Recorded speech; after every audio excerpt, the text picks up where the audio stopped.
इतने में दरवाजा खुला और हुदहुद अपनी चोंच में एक खत लिए दरबार में दाखिल हुआ।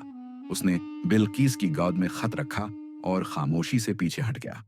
सब लोग हैरत में मुबतला थे कि ये कौन सा पैगाम है जो बादशाह सुलेमान भेज रहे हैं। बिल्कीस ने खत खोला और गौर से पढ़ना शुरू किया। उस पर लिखा था, तुम हक की राह अख्तियार करो और बुत्तों की इबादत छोड़ दो। अगर तुम ऐसा करो तो अमन कायम रहेगा, वरना जंग होगी।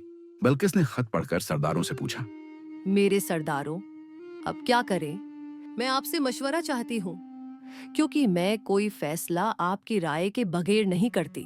सरदारों ने एक आवाज में कहा, ऐ रानी, हम आपके वफादार हैं और आपके हुक्म के पाबंद हैं। हम ताकतवर हैं और लड़ाई के लिए हर वक्त तैयार हैं, मगर हतमी फैसला आपका ही है। जंग से सिर्फ तबाही और नुकसान होता है।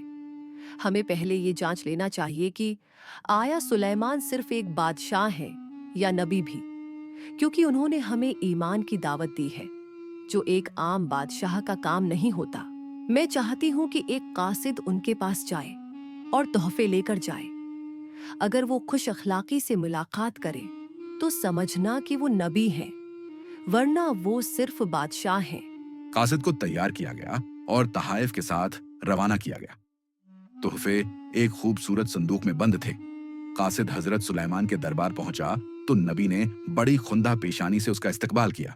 कासिद ने संदूक पेश किया, मगर हजरत सुलेमान ने संदूक खोलने से पहले ही कहा, क्या मैं तुम्हें बताऊं कि उसमें क्या है?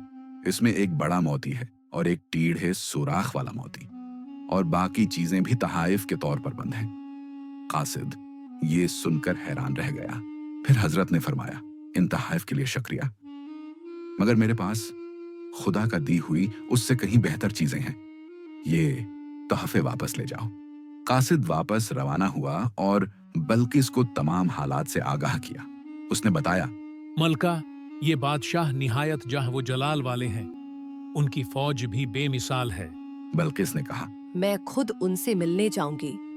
ये फैसला सल्तनत के लिए एक नया बाब था और बल्किस जानती थी कि आगे आने वाले दिनों में बड़ी आजमाइशें और कामयाबियां उसका इंतजार कर रही हैं।